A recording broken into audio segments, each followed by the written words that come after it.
Hi there. Are you familiar with design thinking? Design thinking is a creative problem-solving process that focuses on empathizing with users and understanding their needs and developing innovative solutions. And the core of design thinking lies in its human-centered approach, as in prioritizing the user experiences above all else.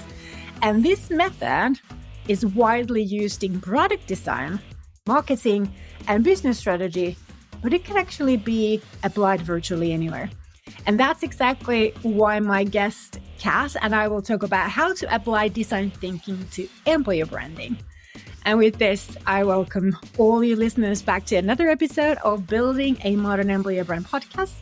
And together, we'll welcome my guest, Katarina Stonjik, or I'm not actually sure how you pronounce your last name, but I'm sure you'll let me know in a minute. Kat is also known Kat on Coffee, which is this, we really need to hear that story behind that name. And she's going to share her insight on how to use design thinking in employer branding. And if you are new to this podcast, my name is Susanna Rantanen. I'm one of the top employer branding experts and influencers in Europe. And this podcast is for those of you who want to learn how to use branding, marketing, and communications for business and personal or professional success. Maybe you're an employer or a seasoned professional in the area of HR, talent acquisition, career coaching, or employer branding. All of you are welcome.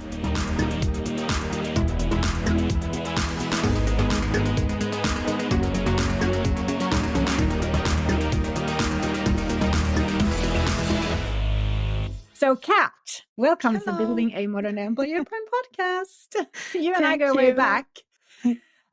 You invited me to have a talk or speech at your Employer Branding Festival in what's called EMBO Festival in your native Serbia. Was it the first festival you had? That was a couple of years ago, wasn't it? Yeah, it was actually 2 years ago. And thank you for being a part of our first speakers lineup. It was so hard to start it back then, but it was so exciting. And I love that actually our community is still growing. It's amazing. Now, you are known for actively building the employer branding community and ecosystem in your native Serbia. And you've also told me that you're a big hugger like myself. And very, very recently, like today, I learned that you're also a Taekwondo trainer, which I am not. And on social, you're known as Kat on Coffee. Now, tell us briefly the story behind that. What's that about? Yeah. So a few years ago, when I wanted to start writing my blog, I was like, okay, I don't want to name it like my name and surname. That's a bit of, I don't know, boring maybe. And I was actually very known by a coffee lover, coffee geek. So all of my friends always asked me if they needed anything about the coffee. So I was like, let's try and let's see how people will react to this name. So actually, when I started writing, it was 2019. People started recognizing me as Kat on Coffee more than Katarina Šonjić. So it was pretty fun. And that actually stayed as my, let's say, digital signature. Yeah. Yeah, I love it. That's really good. So what else should our audience know about you, Kat? And tell us first that, and then tell us also how on earth did you become so involved with design thinking? So yeah, I'm mostly connected with the employers in Balkans. I'm helping them setting up first employer branding processes, mostly EVP, then after the strategy. And I mostly enjoy working one-on-one with people who are future employer branding stars. So I actually mostly mentor them on how to set up these first steps inside of the organizations. And they are mostly small and medium enterprises. When it comes to design thinking, I'm that person that always learns new things and I'm always searching for new topics. What can I do? And when I actually got first in touch with design thinking, I wasn't aware how it's connected with employer branding because I was like, okay, this is like a new thing for me that I can learn. And then when I entered it all, it was such a mind-blowing experience for me because Back then, I was mostly working with Anna, who is my mentor. She's coming from HR, and she was one of the most active people here in Serbia that were connecting HR with design thinking. So then I was like, okay, but we can also use it in employer branding. And that's when my journey started. So I'm, let's say, around 3 years in design thinking too, mostly exploring how it can be connected with employer branding. Yeah. That is so interesting. So, for those of our listeners who may not be that familiar with design thinking, can you briefly kind of explain what it is and how does it apply to employer branding? So it's a very wide topic. As you mentioned at the beginning, it's, let's say, innovative methodology or methodology that aims to get some organizations or people closer towards innovative solutions. And when we speak about innovation or when we think about this topic, people are mostly thinking about some super forward thinking, cool solution when it comes to technology, or something that will be built in 5 to 10 years. When we speak about design thinking, it's not like that. So innovation can just be some additional step in your process, or tone of voice that you're having, or additional channel you're going to use for your communication, or just the approach that you're going to have towards your people. So it doesn't need to be this kind of huge, big thing. It just can be a shift of the experience you're creating. And that's what I like about it, because it's so connected with everything we do in employer branding, where we have our employees and candidates in the center of the whole story, you know? So that's why I love it, because sometimes we tend to forget that small things can really impact these experiences a lot. We are mostly into some kind of innovative solutions, or for now, for example, implementation of AI. Of course, it's important, but what people need sometimes, maybe they just need for you to answer to their job application, you know, don't forget about them. And this approach can get you closer to what people actually need. And this kind of innovation is actually mostly connected with human needs, and something that we actually tend to forget when we speak about whole processes or bigger organizations. We are not that connected with our main personas, unfortunately. That's so interesting. I've got like 10,000 questions in my mind already. Yeah. But let's start from like the really like the cherries on the top of the cake. So in your view, from your perspective, what do you think are the most significant benefits of applying design thinking to employer branding? Why should our employer branding audience care and get excited and curious about design thinking? Yeah, I hope this will happen after this episode even more. I have that. Yeah. So like it's so hard to summarize it all, but let's say that the first one of the biggest benefits is this empathy we're getting with our people. And what I'm mostly seeing right now is when we need to make a decision, when we need to create a campaign, to design an engagement campaign, or I don't know, organize events or do like whatever we need to do. We mostly sit on one table. It's 5 of us in back office. Then we quickly decide what we need to do when it comes to our budget. And that's it. Like that's how we tend to solve things, you know. And when it comes to this kind of approach, you are having, for example, your employee in the center of your process.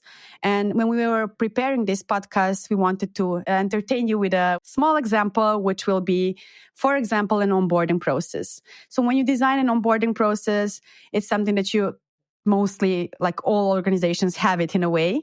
Either it's designed or it's just happening.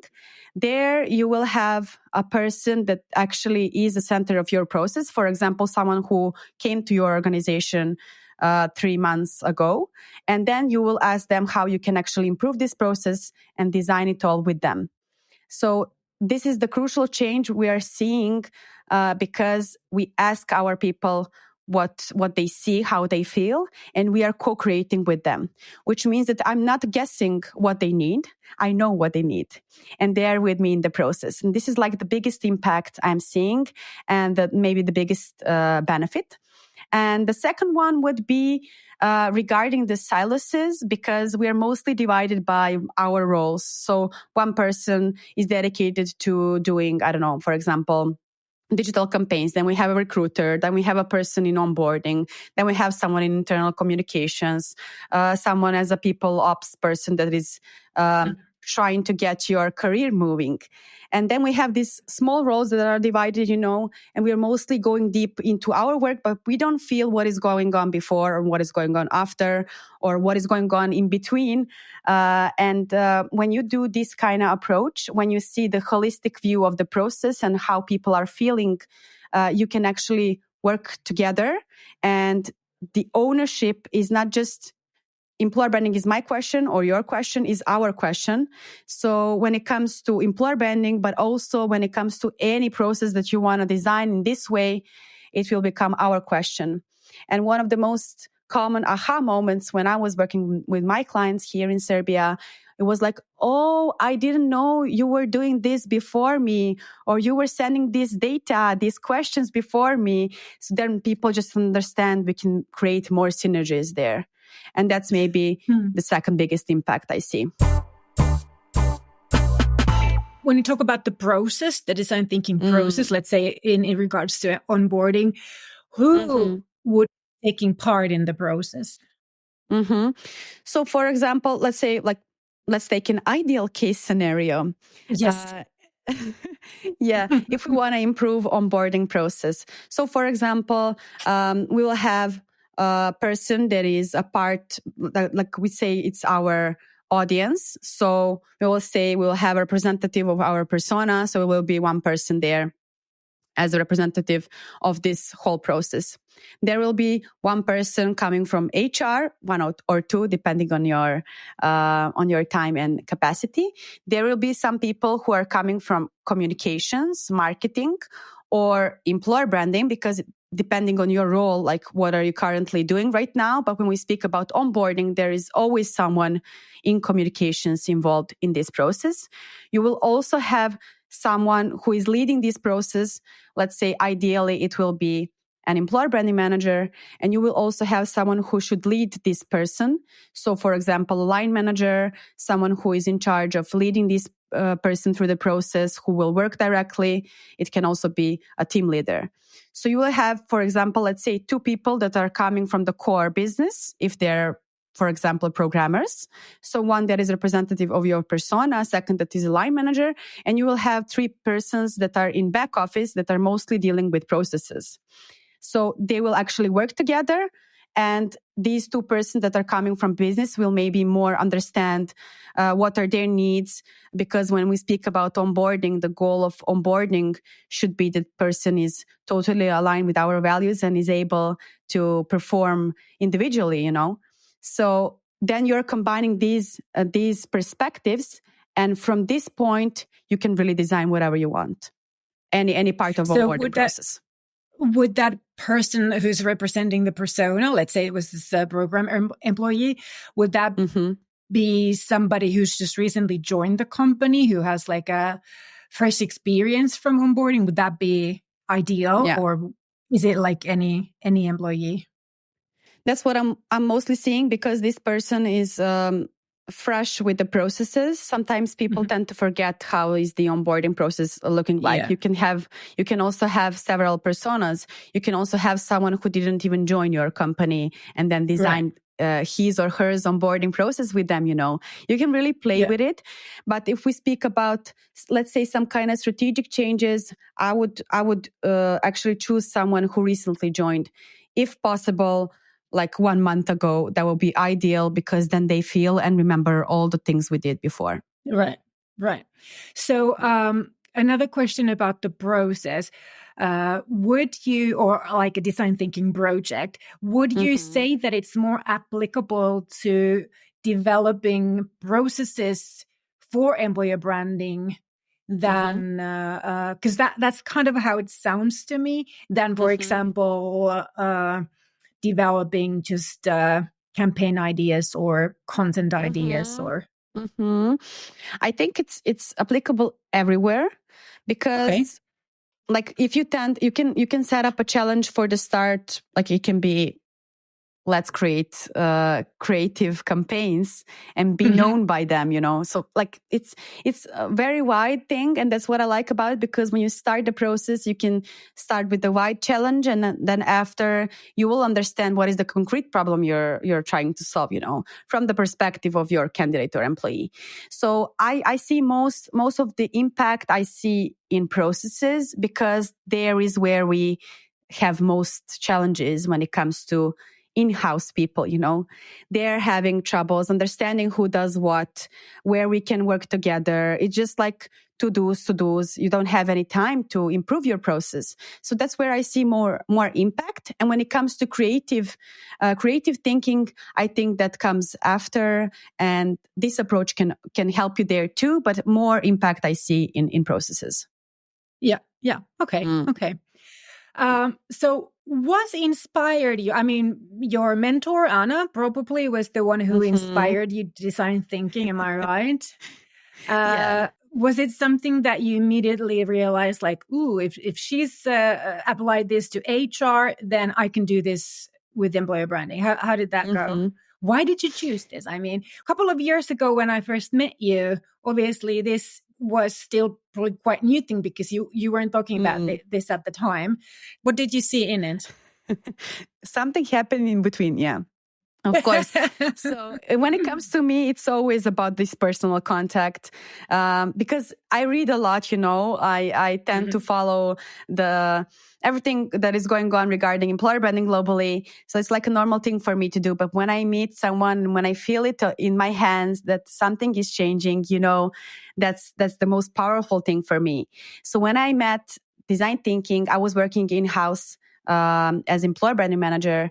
And then I already did some strategic processes. We already had our EVP. So I was actually being a part of, let's say, a stable organization. We already knew what we had to do, So I was looking for something new to learn. I just wanted to learn something new, and that was it, And then when I met Anna, and when I actually started asking her a lot of questions, because whenever I learn something new, I always want to test it in my case and in my world. So I was actually asking her a lot of questions, how we can do this, how we can do that. And then I understood it's wider, because when you go to any education regarding design thinking, you will go briefly through it, and then you will just feel it, and that's it. And if you don't test it inside of your organization, you won't feel that power behind it. So I started testing out. So it was 2020, I think. Yeah, that's actually when we met. Then after I started working individually as a consultant, and then I started testing it out with my clients. Then after I wanted to educate myself more, so I became officially a facilitator, even though we are all facilitators when we are in employer branding. And then I actually started feeling the power behind these facilitation processes, because we are mostly working with people who are very, very smart, who are very open to change things, to contribute, but we just don't put them in this constellation, let's say.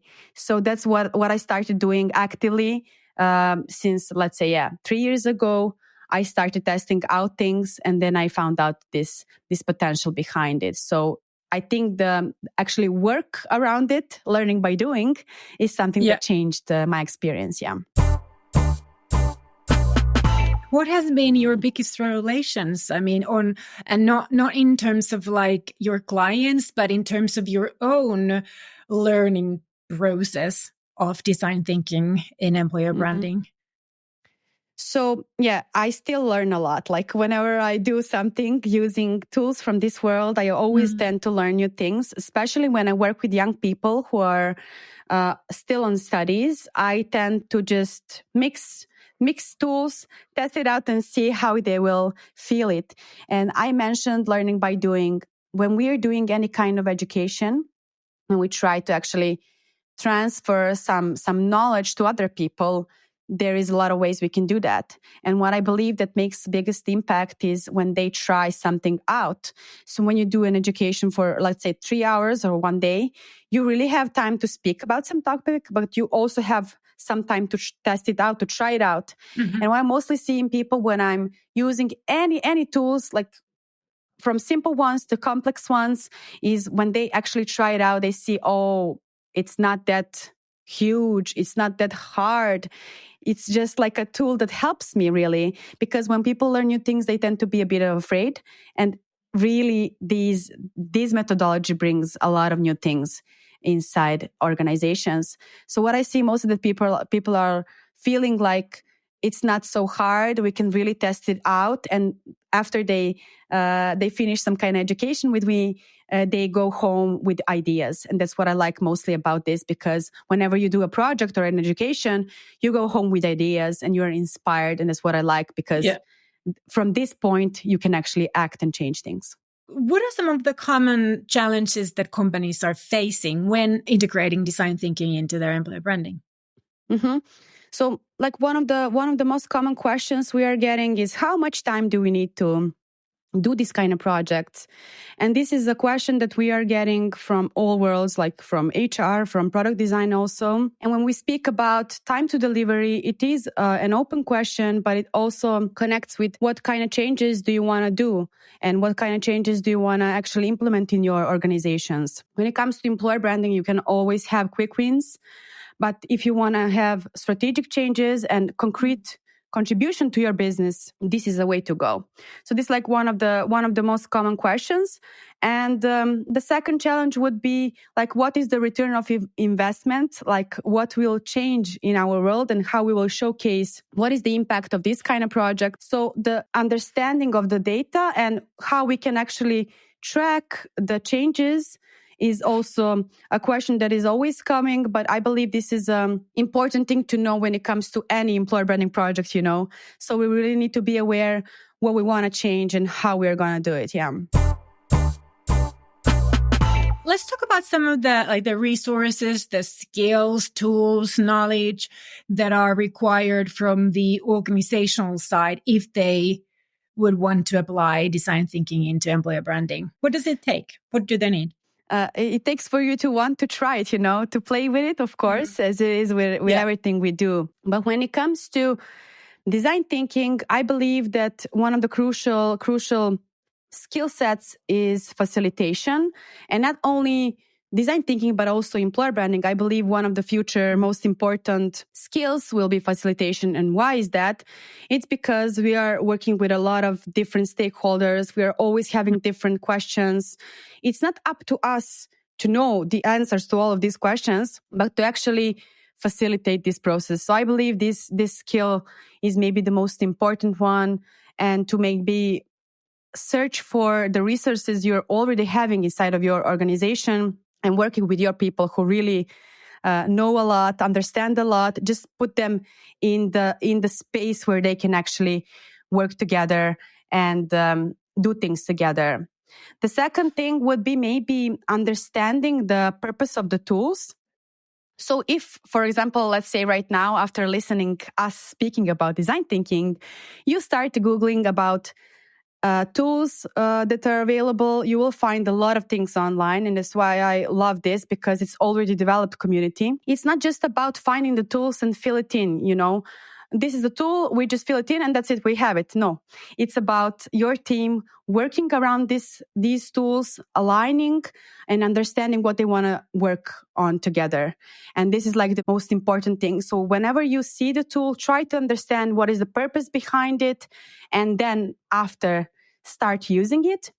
And the third thing maybe would be something that comes over time. And whenever you start testing it out, you will see that there is more and more things that you can actually explore, is mapping the potential of this methodology. So where is the space for you to impact and to improve things mostly, and why you should use design thinking for onboarding, or why you should use it for your employer branding strategy or designing an EVP. That's what I'm mostly doing right now, like using this methodology to design EVP. So it's not a copy-paste thing, and I believe nothing is in employer branding is copy-pasting. No, so, you should definitely avoid copy-pasting in employer branding. Don't do that. No. And here you just get some guidance, and you just need to, you just use it with your organization, and you will see when you start doing it, you will see who are your best advocates for this methodology and who are the people that you can really work with. And it doesn't need to be a huge process. It can be a small thing, small steps. And I think you will just feel it, just test it out, and then you will see how you'll feel about it. Wonderful. Are there any emerging design thinking trends that will significantly impact employer branding in the near future? I mean, as we are now 2024, what makes design thinking in employer branding sexy? You know, you and both want to put some sex into this thing. So what's the clue here? Yeah. Let's make it fun. Why should we do things as we did before? So when it comes to design thinking, it's already a known thing. So I believe if you start speaking with your colleagues about it, they will probably know something about it. It was a buzzword 2 or 3 years ago, or maybe even 5 on some markets. Right now, it's something that people tend to know. They know something about it. So I think it's a cool thing to maybe try, test out, and see what will happen.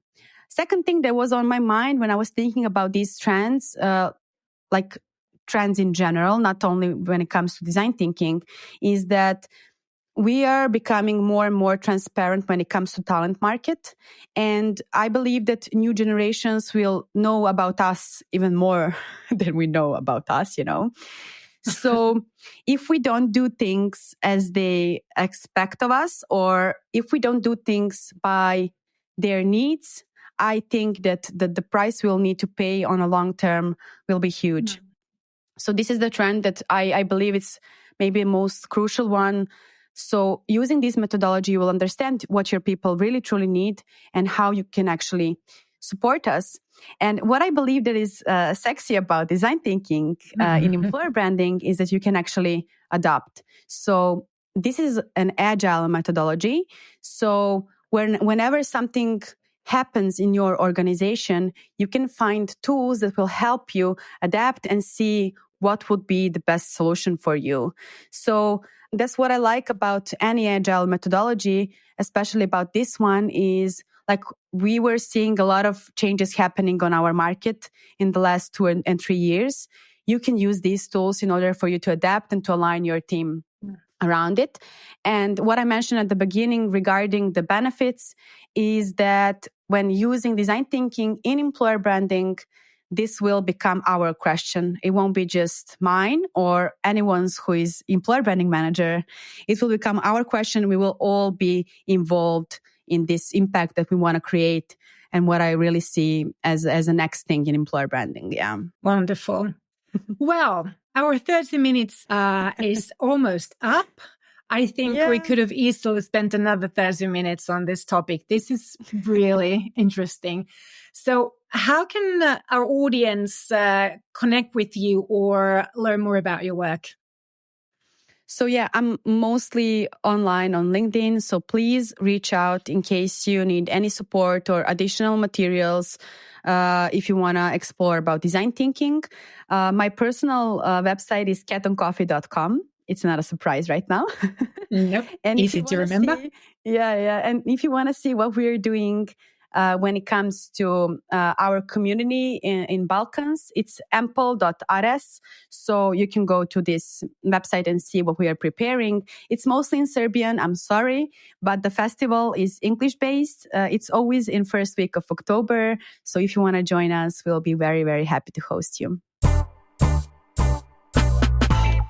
All right. That's all for this week, my friends. So don't forget to subscribe, leave a review, comment this post, ask questions about design thinking and employer branding from Kat when you see this podcast episode posted online.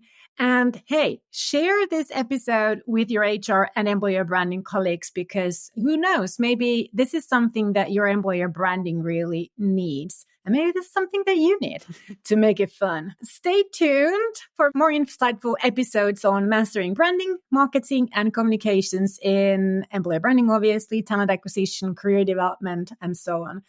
My name is Susanna Rantanen, and this was Cat on Coffee. Thank you for tuning in. Moi moi.